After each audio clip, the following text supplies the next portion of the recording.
Retour sur ce plateau pour l'analyse du jour. Et nous allons démarrer l'analyse avec la visite du chef de l'État au roi de Niki. Bonjour Marc Goudjano, bienvenue sur ce plateau. Oui, bonjour Carole Olaye, bonjour à tous les amis téléspectateurs et à tous les internautes. Aussi également à nos amis auditeurs qui nous suivent peut-être depuis leur voiture ou depuis leur maison sur la 102.3. Bonjour chez vous.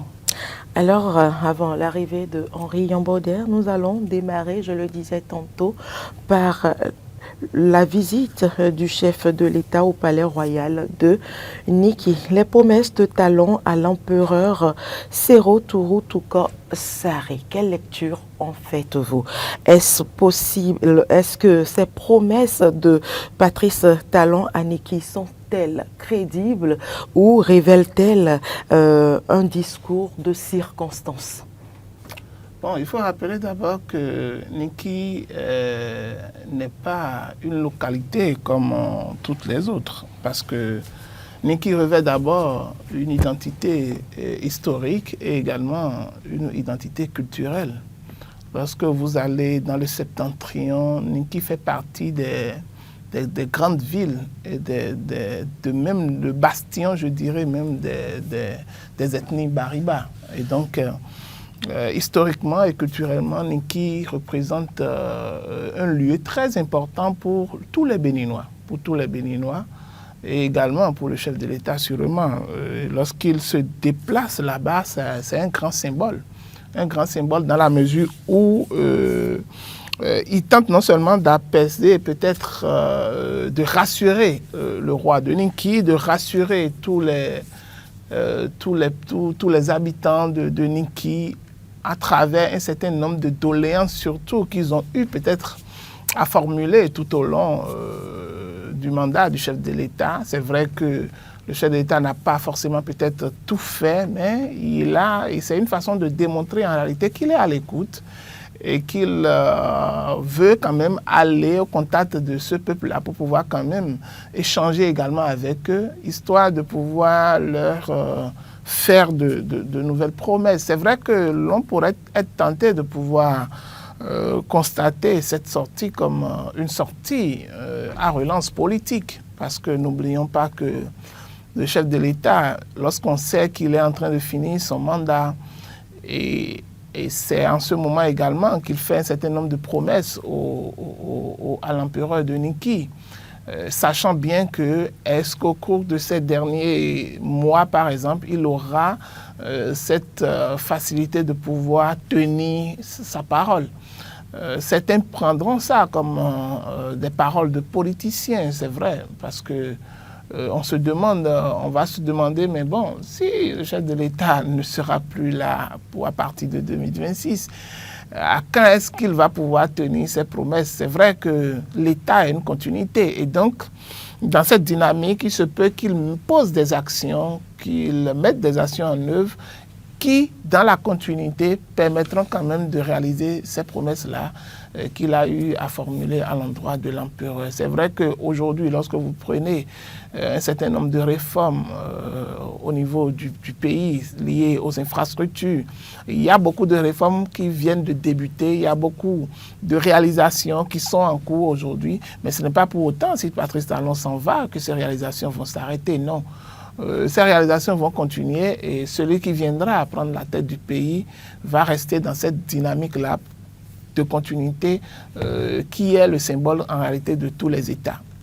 Et l'autre chose, c'est que cette sortie, vous avez vu, le chef de l'État a profité également pour faire un bain de foule, un petit arrêt au niveau de Tchaourou également, pour saluer les habitants de Tchaourou également qui étaient au bord de la voie pour pouvoir l'accueillir. C'est pourquoi je disais tantôt que l'on peut également considérer que c'est une sortie politique, parce que chaque sortie qu'un chef d'État fait, du moment où déjà le chef d'État a formulé le vœu qu'il veut que tout ce qu'il a fait, tout ce qui est comme acquis est aujourd'hui considéré comme acquis pour le Bénin, qu'il veut sauvegarder ces acquis-là. Et il veut également que celui qui sera là soit dans la dynamique de pouvoir continuer ce qu'il a eu à faire. Donc les discours du chef de l'État à Niki également est une façon également de montrer combien de fois la répartition des ressources également, d'accord, au niveau de l'État, pour que des localités ne soient pas desservies au profit d'autres localités. C'est une répartition également équitable des besoins des citoyens de part et d'autre. Vous croyez que c'est une répartition équitable? Pendant 10 ans à la tête d'un pays, c'est pratiquement à la fin de son mandat qu'on pense au développement de ces localités. Non, à travers c'est pas comme si rien n'a été fait à Niki. C'est à travers des promesses. C'est pas comme si rien n'a été fait à Niki. Non, ce n'est pas comme si rien n'a été fait. Juste qu'il y a sûrement des doléances, il y a sûrement des choses que l'empereur avait dû demander au chef de l'État, ou bien dans la politique gouvernementale, ils ont quand même constaté qu'il y a un certain nombre de choses qui doivent. Par exemple, la reconstruction, par exemple, du palais, par exemple. Vous connaissez déjà l'ambition du Bénin en matière touristique. Et donc, au niveau de l'aspect touristique, beaucoup d'autres volets ont été commencés par être abordés à travers la fête du Vaudon, à travers la restauration de certains palais royaux, par exemple, un peu partout. Et donc, du coup, il est de temps que Niki également soit considéré et soit également mis dans cette dynamique-là. C'est vrai que la question que vous abordez, je l'ai dit tantôt, c'est que le chef de l'État, bien qu'ayant fait ses promesses, bien qu'on sente qu'il est à la fin de son mandat, et bien sachant que l'État a une continuité, on est tenté de penser et de croire que c'était une visite beaucoup plus politique, d'accord, que technique en réalité. Et donc, pris dans ce sens, c'est vrai, on ne peut pas l'occulter, parce qu'un chef d'État qui veut que ses actions continuent, qui veut la consolidation des acquis qu'il a eu à faire pendant ces 10 ans, et qui sort ainsi, c'est pour ne pas dire, il prépare peut-être le terrain pour son successeur. Pourquoi pas? Parce que une chose est sûre, il a dit également qu'il sera en tout cas dans les détails, dans la bataille qu'il faut quand même pour pouvoir permettre également à ce que celui qui vienne puisse incarner quand même ses idéologies à lui, puisse rester dans cette continuité qu'est l'État, pour pouvoir permettre quand même que tout ce qu'on a eu à faire, tout n'est pas mauvais en soi. Le Bénin a connu beaucoup de réformes stratégiques et structurelles qui, quand même, ont haussé le Bénin à un niveau où aujourd'hui, celui qui viendra a comme défi de ne pas faire moins que ça. Mais il a le défi de faire plus que ça, forcément. C'est tout ce qui a été fait. Vous dites? Au plan régional. Est-ce que c'est équitable? Et est-ce que c'est juste que ce soit à la fin d'un mandat qu'on s'intéresse à telle ou telle localité? Oui. Parce que peut-être on a des ambitions politiques, on a envie de commencer par charmer ces populations pour des intentions futures. Donc, bon, je dirais dans un futur proche. Oui, je voudrais dire aujourd'hui que lorsque vous parlez de répartition équitable au niveau régional, ce n'est pas évident que ça puisse se faire. Parce qu'en réalité, toutes les régions n'ont pas la même attractivité. Et donc, lorsque vous prenez la région du Sud, par exemple, Cotonou, Porto-Novo, Ouidah, Abomey-Calavi, vous voyez la concentration, par exemple, non seulement des institutions, non seulement de l'administration, mais également des hommes au niveau de ces grandes villes-là. Et donc, il y a un certain nombre d'infrastructures qui nécessitent une urgence à être installées dans ces zones-là. Et donc, pris ainsi, on ne peut pas dire que l'État doit faire une répartition équitable au niveau des régions. Mieux, lorsque vous prenez ces zones, la plupart de ces zones qui sont dans le sud ou au centre ou bien ailleurs, c'est que je vais me concentrer beaucoup plus sur la région sud. Vous savez, prenez simplement Abomey-Calavi. Vous savez combien de Bariba y vivent? ils sont énormes. Donc ça veut dire qu'à cause de cette concentration, il y a la plupart des ethnies que regroupe le Bénin en réalité, qui vivent déjà dans ces localités-là et qui profitent de tout ce qui est réalisé par l'État en matière d'infrastructure, en matière de réformes, en matière de tout ce qu'on peut penser, et qui profitent également de l'aspect touristique. Lorsque vous voyez, par exemple, au niveau de l'aéroport, la place Biogera, par exemple, ce n'est pas une identité propre à la région du Sud, non. Mais c'est une représentation d'un grand guerrier qui est du Septentrion, qui a marqué l'histoire et qui est un symbole pour le pays. Et donc, tout le monde se retrouve dedans. Donc, il va falloir, au niveau de chaque stratégie, de chaque gouvernant, la répartition, elle est faite selon les priorités du moment. Ne me dites pas que, par exemple, Niki, par exemple, aurait besoin beaucoup plus d'asphaltage, par exemple, qu'à Bomé-Calavi. Alors que vous savez que la plupart des populations qui quittent Cotonou et environ aujourd'hui se sont installées pour la majorité dans Calavi, où Calavi est devenue une cité dortoir. Et qui est proche de Est-ce pour cette raison qu'il faille s'intéresser à la Gani en fin de mandat? Non, la Gani a été toujours célébrée. Toujours célébrée. Et on sait très bien que la Gani a toujours drainé du monde également. Et on sait l'attention particulière qu'accorde le chef de l'État au tourisme dans notre pays. Pourquoi ne pas s'y prendre très tôt? Donc, en fait, je ne suis pas... Au même titre que tout ce qu'on a fait dans le Sud. Voilà. Oui, bon, en réalité, c'est pourquoi je vous parlais d'un thème de priorité, par exemple. La Gani n'a pas la même signification historique, par exemple, que Ouida. D'accord. Et l'identité culturelle du Bénin se retrouve peut-être beaucoup plus dans certaines régions que d'autres. Et donc, je ne suis pas dans la logique du chef de l'État, hein. Je ne suis pas au niveau des ministres, au niveau des directeurs techniques, pour pouvoir voir de quelle façon ils ont quand même pu faire leur travail. Mais il faut remarquer que, tel que je le dis, c'est qu'il y a des priorités avant d'autres. Et que de façon progressive, chaque gouvernement, chaque État, chaque chef d'État décide de comment est-ce qu'il faut exécuter les choses selon les priorités. Vous prenez par exemple Porto-Novo, par exemple. Il y a beaucoup, Porto-Novo est la capitale du Bénin. Et il y a également beaucoup de sites historiques, par exemple, qui sont à Porto-Novo. Mais Porto-Novo n'a pas encore fini d'être totalement restauré en ce qui concerne les acquis historiques que Porto-Novo a. Et donc, de ce point de vue, par exemple, il reste beaucoup de travail qui reste à faire au niveau de cette ville-là, qui est une ville stratégique, qui aujourd'hui, lorsqu'on va demander aux anciens, aux rois qui sont là-bas, par exemple, ils vous diront non, il reste telle chose à faire, pourquoi on est allé vite faire telle chose à Ouida, nous-mêmes nous représentons une identité culturelle et historique, pourquoi? Et donc, c'est au gouvernement, au chef de l'État, qui a le monopole de la ligne de conduite, de la direction ou bien de l'orientation des besoins, de pouvoir déterminer à quel moment, une chose est sûre, un pas est posé, ce n'est que louable. Espérons que les promesses qui ont été faites, que ces promesses aboutissent, ou bien que ces promesses aient un début, d'accord, de concrétisation, pour qu'à la fin, dans l'esprit de la continuité de l'État, que ces projets quand même puissent aboutir. Parce que moi-même, j'ai envie d'aller, j'ai jamais été à la fête de Gani, par exemple. Et donc, peut-être ça va me donner beaucoup plus d'engouement où je me rendrai à chaque fois qu'il y a la fête de Gani.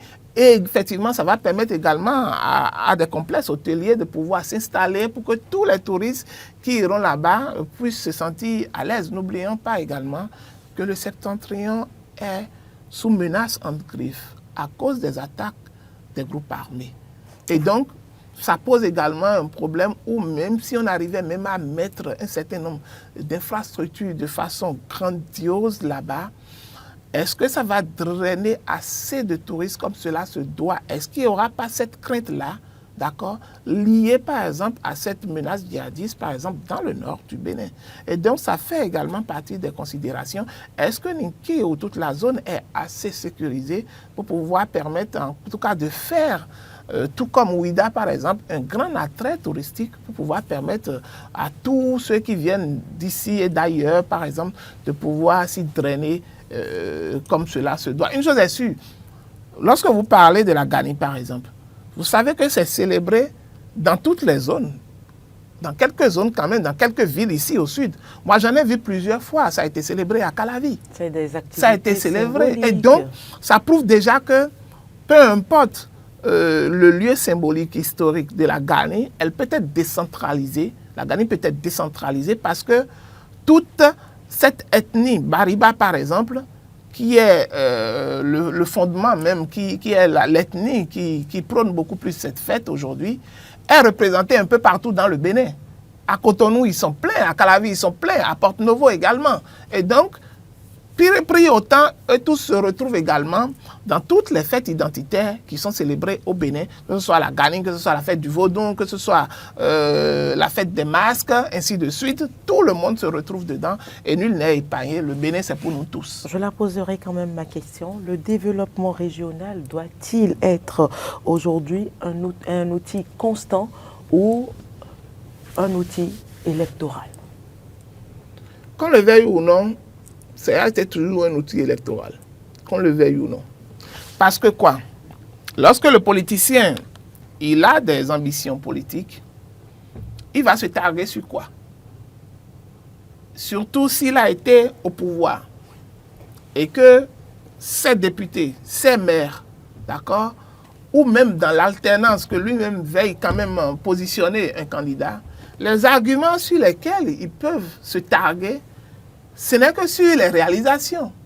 Et donc, dans ces réalisations-là, c'est obligatoire qu'ils doivent faire sortir ces réalisations-là dans leurs argumentaires pour pouvoir quand même montrer à leurs sympathisants, à leurs militants, que quelque chose a été fait. Donc, qu'on le veuille ou non, ça constitue forcément un outil politique, les réalisations. Forcément. N'importe quelle réalisation, tous les gouvernants et tous les acteurs politiques qui sont proches du pouvoir en place, quand même, utilisent cela à bon escient. Pourquoi, même au niveau de l'opposition, vous allez voir également qu'ils surfent également sur les insuffisances, d'accord, du gouvernement en place, sur ce qui est fait de mauvais. Pourquoi ne pas seulement développer sa politique et non penser à ce que les autres ont réalisé? C'est ça également la guerre politique. Aujourd'hui, même au niveau de l'État central, au niveau du gouvernement de Patrice Talon, au niveau des acteurs politiques, d'accord, de la mouvance présidentielle, vous voyez combien de fois, lorsqu'ils veulent mettre des réalisations en lumière, ils évoquent le passé pour pouvoir peindre un peu en noir ce qui a été fait par le gouvernement passé comparativement à ce qui se fait aujourd'hui. Pourquoi? À cause des enjeux politiques. Parce qu'ils savent en réalité que le gouvernement passé, en l'occurrence le gouvernement de l'ancien président Boni Yayi aujourd'hui, est également dans la classe politique, est également dans la course, d'accord, politique aujourd'hui. Et donc, chacun utilise de part et d'autre ses arguments afin de pouvoir déstabiliser l'autre. Et donc, c'est pourquoi à chaque fois, vous voyez qu'au niveau des réalisations de l'ancien gouvernement, ils disent qu'il y a des insuffisances, nous ne faisons pas des éléphants blancs, nous ne faisons pas de mauvaises routes, nous faisons des routes de qualité. Les arguments vont bon train, on vous ramène même des vidéos ou des audios de l'ancien gouvernement pour pouvoir quand même essayer de pouvoir améliorer l'image politique, par exemple, du chef de l'État et de tous les acteurs politiques qui sont au niveau de la mouvance présidentielle. Et du côté inverse, c'est la même chose qui se fait du côté de l'opposition. C'est une guerre politique qui est déclarée et tout le monde le sait. Et donc, toute réalisation aujourd'hui faite par le pouvoir en place est déjà mise à part, que ça apporte beaucoup plus de solutions aux besoins des populations à la base. C'est également un outil politique pour les acteurs politiques de la mouvance. On va aborder à présent un autre sujet. Échangeur de Vedoko, le chantier démarre d'ici fin 2025. C'est Palmarès qui en parle à l'instar de tous les autres quotidiens. Ce matin, votre lecture? Oui, il faut dire que l'échangeur de Vedoko est en réalité vous allez déjà constater qu'à ce niveau, un travail a déjà même démarré. Puisque depuis quelque temps, vous allez constater que déjà, il y a beaucoup plus de travaux qui se font dans cette zone où la circulation est déviée de part et d'autre à certaines heures de pointe, à certains moments, parce qu'on sait que tu quittes Ouida, que tu quittes tout le tronçon de Ouida, je veux dire Kokodji, Bodje, Kokotomé et autres, que tu quittes Glo, Akasato, Kalazopa et tout le reste, le point de rencontre, c'est le carrefour de Vedoko pour pouvoir aller un peu vers le centre-ville. C'est vrai qu'il y a d'autres contournements par Agla et par autres, mais le carrefour Vedoko est devenu en réalité un grand centre, d'accord, de circulation. Mais le problème qui se posait, c'est que c'était un peu plus petit, d'accord. Il va falloir, c'était un peu plus petit parce que c'était un carrefour à sens giratoire et donc ça faisait que la circulation, quand c'est régulé à un moment donné, ça donne de l'embouteillage sur les différents axes. Parce que si on doit compter les différentes circulations qui viennent, les différentes routes qui viennent au niveau de ce carrefour-là, il y a la voie qui quitte le stade qui vient à ce carrefour, il y a la voie qui quitte la zone de Kadjeron qui vient là, qui quitte Étoile qui vient là. Et de l'autre côté, au niveau des pavés, la voie qui quitte environ, c'est toujours Vedoko, on dit, qui quitte les pavés de Vedoko là pour venir au niveau du marché de Vedoko, pour venir au niveau du carrefour. Donc, ça faisait de telle sorte qu'il y a souvent de l'embouteillage à ce niveau-là. Et donc, l'échangeur va régler beaucoup de problèmes. C'est comme l'échangeur qu'on a eu au niveau de Godomé, qui a permis quand même de pouvoir fluidifier la circulation, de pouvoir rendre fluide la circulation au niveau de ce carrefour-là, afin que lorsque ceux qui vont quitter Kokodji ou Godomé et ceux qui vont quitter Abomey-Calavi également puissent se rencontrer à ce niveau, le circuit puisse être beaucoup plus facile pour pouvoir rejoindre ceux qui iront vers Cotonou et même pour ceux qui vont quitter Godomé pour encore retourner vers Calavi puissent trouver un canevas, un dispositif, en tout cas un circuit plus facile pour pouvoir rejoindre les différents routes. Donc c'est le même système à Vedoko et je pense que ça va désengorger un peu le carrefour Vedoko. Je suis parfaitement d'accord avec vous que l'importance de la réalisation de cette infrastructure n'est plus vraiment à démontrer. Mais qu'est-ce qui pourrait justifier autant de retard dans les travaux préliminaires, il faut le reconnaître. Parce que depuis janvier 2024, les travaux en prélude au démarrage du chantier, proprement dit, devaient être finis. Mais on en vient jusqu'en 2025 et on annonce le démarrage pour fin 2025. Oui, remarquez que la zone du carrefour Vedoko est une zone, je dirais, est une zone humide. Parce qu'il y a beaucoup plus d'eau dans cette zone-là. Et qu'est-ce qui se fait? Vous allez constater que même avant que les travaux ne démarrent, au niveau de ce carrefour, lorsqu'on utilisait la voie, quel qu'en soit l'aménagement, le bitumage qu'on fait, ça se dégrade au bout de quelques mois, compte tenu de l'humidité de la zone. Donc, il fallait quand même faire des études, d'accord, liées à la stabilité du sol au niveau de cette zone-là. Et c'est pourquoi, moi, j'ai compris que je savais que ce chantier allait durer, forcément. Surtout au niveau des travaux préparatoires au lancement du chantier et à la réalisation de ce projet-là. Parce que c'est une zone où, parfois, lorsque vous prenez de façon historique, que vous allez demander aux anciens qui sont dans cette zone, ils vous diront peut-être qu'il y a un serpent qui est là, ou qu'il y a une divinité qui est là. Et donc, il faille quand même faire le nécessaire qu'il faut pour pouvoir mieux réinstaller cette zone-là. Et donc, mis à part ça, lorsqu'on prend l'aspect technique, par exemple, vous voyez que c'est une zone humide. Et donc, pour pouvoir travailler dessus, il faut faire des études sur études. Parce qu'on parle en réalité d'un échangeur. Ce n'est pas seulement d'une route. Et donc, si on ne le fait pas bien, vous imaginez les dégâts. Si éventuellement un échangeur qu'on met en place qui s'effondre, alors qu'on sait que ce sera un échangeur où il y aura une grande circulation, d'accord, ça va créer assez de dégâts. Donc, il n'y a pas matière à se précipiter dans la réalisation de cet échangeur-là. Il faille quand même utiliser tous les mécanismes nécessaires pour la vérification du sol, pour pouvoir vérifier, pour pouvoir faire des expériences, trouver les experts qu'il faut pour pouvoir évaluer comment est-ce qu'il faut mettre en place cet échangeur-là. Et je pense que ça n'a rien de spécial. C'est pour ça également que la plupart des populations ne peuvent pas se plaindre par rapport à ça, parce qu'ils savent l'utilité et ils savent que ce carrefour-là est un carrefour stratégique et très dangereux également, compte tenu de l'humidité de la zone. Et il va falloir quand même que les experts fassent leur travail, évaluent tout ce qui est nécessaire, parce que lorsque l'on ne le fait pas, vous avez vu le drame qui est arrivé à Fidjirosé la dernière fois, où on a eu la perte en vie humaine d'un apprenti maçon lié à l'effondrement d'un immeuble. Donc ça montre également qu'au niveau même de certaines zones, des études de sol approfondies doivent être faites pour pouvoir quand même limiter les dégâts. Parce qu'aujourd'hui, lorsque vous voulez construire un certain nombre d'infrastructures, même que ce soit minime que ce soit, il faille quand même trouver les spécialistes, d'accord? Il y a la CNRTP, je pense, non?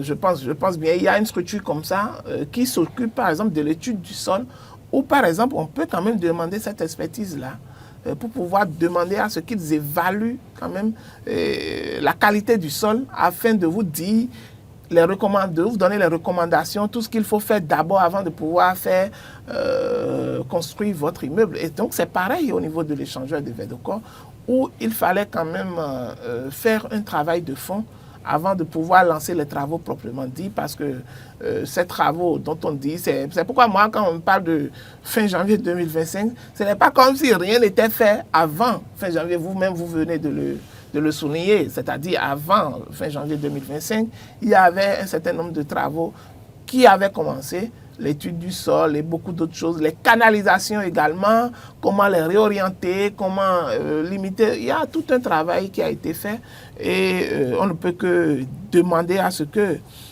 ces travaux puissent aller à leur bout, à leur terme, pour que les populations quand même puissent continuer à profiter de ce carrefour-là. Parce que, mis à part le carrefour de Vedoko, il y a un véritable problème qui se pose également à la circulation à Abomey-Calavi. Il faille quand même trouver, forcément, ce n'est pas le régime en place qui le fera forcément, mais dans la logique de la continuité de l'État, il faut qu'on pense également à desservir Calavi, à trouver.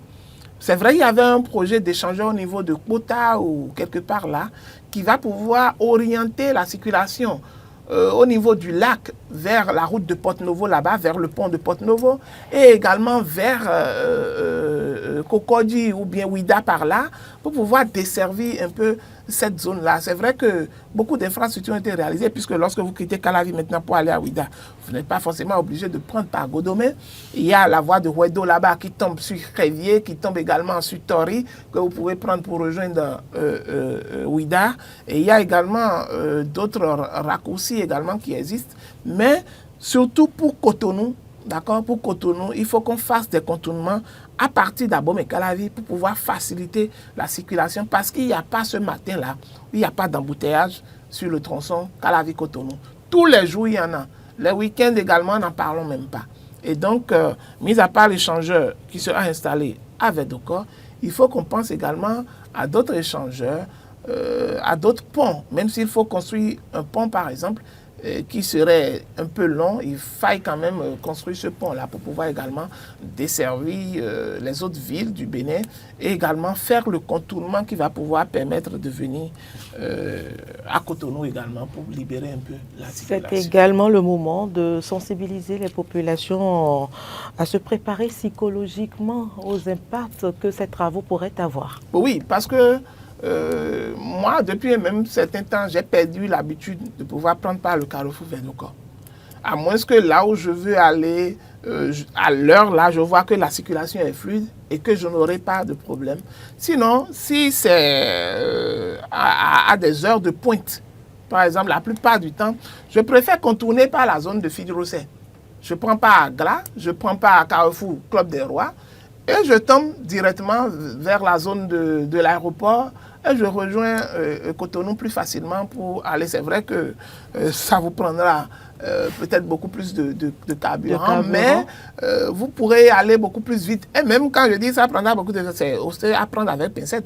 Parce que le fait de rester dans l'embouteillage, ça va vous faire consommer. Voilà. Et donc, je préfère prendre ce contournement-là. Je pense même que ça met également en gagnant en temps. Donc, pendant très longtemps, je me suis habitué à ça et je préfère prendre ces contournements-là. Et donc, pour les populations qui seront beaucoup plus avisées, c'est d'autant recommandé de pouvoir commencer par s'habituer à ces contournements, d'accord, où il y a même au niveau de Womé, par exemple, il y a le pont de Womé qui tombe également sur la voie de Cocody et autres, par exemple, qui font également une déviation qui tombe également sur Agla et tomber sur Club des Rois également. C'est vrai qu'au niveau de Togbin, par exemple, j'aurais aimé qu'on puisse établir un véritable pont. C'est vrai qu'il y a un pont là, mais le pont n'est pas totalement, ne dessert pas totalement le tronçon Togbin, Cocody ou bien, Cocotomé, par exemple. Non, ça s'est arrêté à un niveau donné et il fallait prendre par le bas-fond de Togbin, là où ils ont fait le dragage des sables pour pouvoir aboutir sur les pavés au niveau de Cocotomé. Si on peut également faire cette voie, ça va permettre également de pouvoir prendre également par ce contournement-là et de pouvoir vite rejoindre. Maintenant, l'autre chose également, c'est que pour tous les fonctionnaires, pour tous ceux qui sont habitués à quitter ces grandes destinations pour pouvoir venir à Cotonou, c'est de pouvoir se lever également très tôt.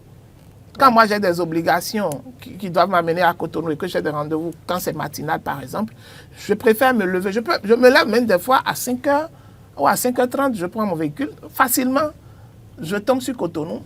Et j'ai le temps de pouvoir même mieux me préparer avant d'aller peut-être à mon rendez-vous qui est à 8h ou peut-être à 9h.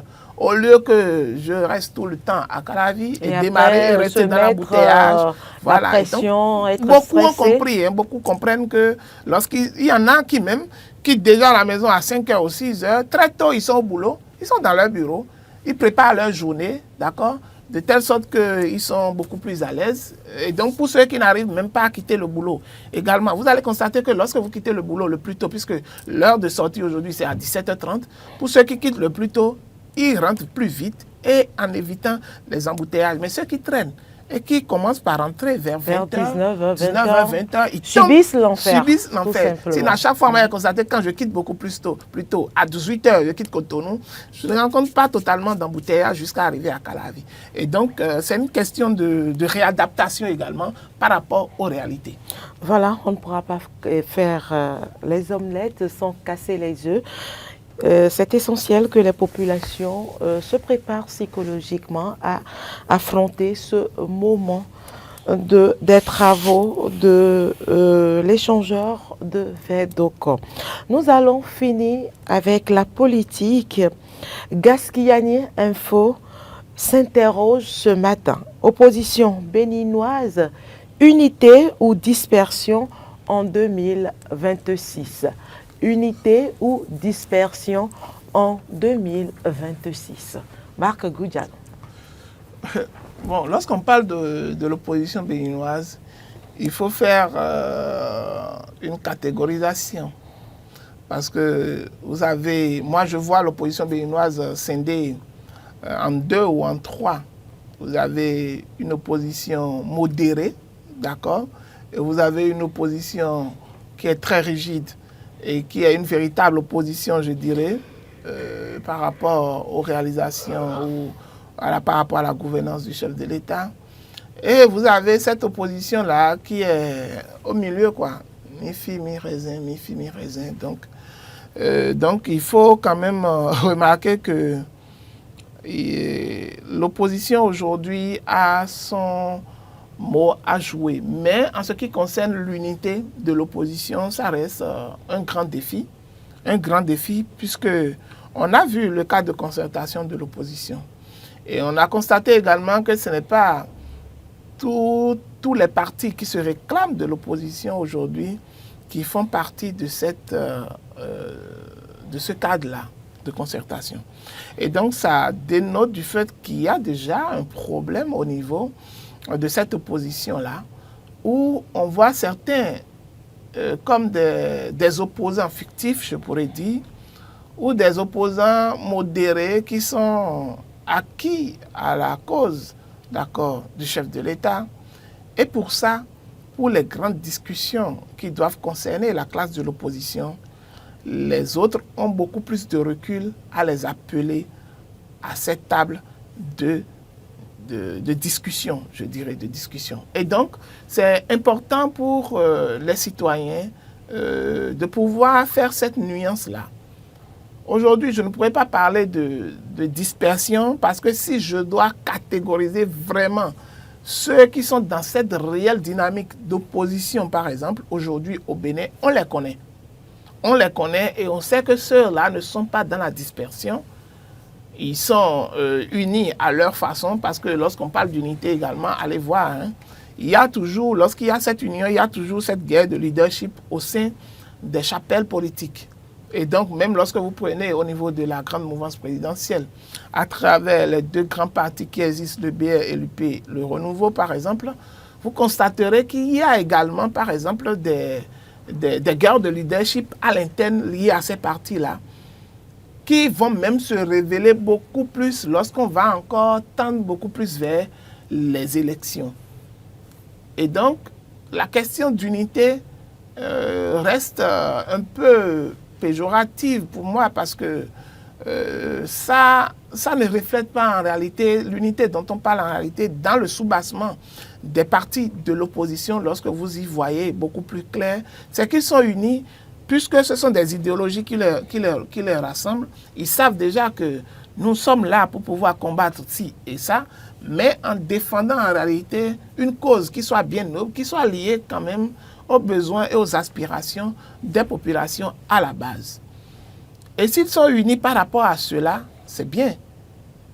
Parce qu'on sent que ce qu'ils sont en train de défendre n'est pas seulement une question d'intérêt personnel, mais également c'est une question qui touche à la vie des citoyens. Et donc, les quelques partis qui se retrouvent dans cette dynamique, qui animent la vie politique du Bénin et qui soulèvent des interrogations dans lesquelles les populations à la base se retrouvent, on peut dire que cette opposition-là existe et est unie à sa façon, sans pour autant ne pas oublier l'aspect de guerre de leadership qui se mène au sein de ces partis-là. Maintenant, l'autre opposition dont je parle, qui est l'opposition modérée ou tout le nom que vous voulez leur donner, c'est ceux-là qui font penser que l'opposition est peut-être dans la dispersion. Parce que ceux-là ne sont pas dans la même dynamique que cette classe d'opposition rigide dont je viens de parler. Et donc ceux-là, je ne pense pas qu'on puisse les considérer, moi je ne les considère pas réellement comme partis de l'opposition, mais je me dis c'est des partis qui sont... ils ne sont même pas centristes, ils ne sont même pas centristes parce que d'abord, même quand vous êtes parti et que vous êtes centriste, ça veut dire que vous êtes un fin calculateur. Et dans le jeu politique, personne ne va vous accorder en tant que tel du crédit par rapport à tout ce que vous allez dire. Et donc, lorsque je prends cette classe de l'opposition là aujourd'hui, qui ne s'affirme pas comme de vrais partis politiques de l'opposition, qui ne participent pas aux vrais débats liés par exemple aux inquiétudes des populations, liées par exemple à la gouvernance actuelle, liées aux insuffisances de la gouvernance actuelle et qui sont juste dans leur position parce que jouant un rôle que seuls peuvent savoir dans quel rôle ils sont, qu'est-ce qu'ils sont en train de jouer, est-ce qu'ils sont réellement de l'opposition. Si c'est avec ceux-là, c'est de ceux-là qu'on parle et qu'on veut parler de dispersion, je pense qu'il n'y a même pas lieu de parler de dispersion. Sinon, la vraie opposition, celle qu'on connaît, nous, en tant qu'observateurs de la vie politique du Bénin, on connaît cette opposition-là qui existe et qui semble être unie jusqu'aujourd'hui. Et également, en vue des joutes électorales qui viennent, je pense qu'ils resteront toujours unis et que les guerres de leadership ne vont pas les diviser parce que cette guerre de leadership existe et surtout que juste là, on ne connaît pas le choix de l'opposition par rapport aux élections qui viennent.